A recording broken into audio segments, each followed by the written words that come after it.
Hello everyone, I hope আপনারা সবাই ভালো আছেন। আমি আসলে অতটা ভালো নেই। আপনাদের জানানো হয়নি যে পুডো আর নেই আমাদের মাঝে।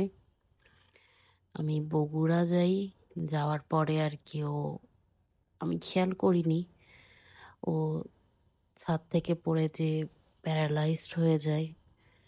আমি চেষ্টা করি 2 দিন বিভিন্ন ভেটেরিনারি ক্লিনিকে যে ওর সর্বোচ্চ চিকিৎসা করার চেষ্টা করি, কিন্তু 2 দিন বাচ্চাটা সারভাইভ করে আল্লাহ রব্বুল আলামিন আমার কাছ থেকে পুডোকে নিয়ে নেয়। আসলে এখন পর্যন্ত নিজেকে সামলে উঠতে পারি নাই। কি ভিডিও দিব, কি আপলোড করব, আসলে সেই মন মানসিকতাটাও নাই। বাসাতে ব্যাক করার পরে বাসাটা পুরা পুডোকে ছাড়া খালি খালি লাগছে। পুরোর দুষ্টুমি, দৌড়াদৌড়ি, এইসব ছাড়া আসলে বাসা ভালো লাগছে না। আর পুতুও অনেক বেশি লোনলি ফিল করছে, একটু বোর হইলেই অনেক ডাকাডাকি করছে। ও বাইরে যাচ্ছে, বাইরে যেয়েও কিছুক্ষণ পরে ফেরত আসছে, অ্যাটেনশন যাচ্ছে। আমি বুঝতে পারছি ও পুডোকে মিস করতেছে।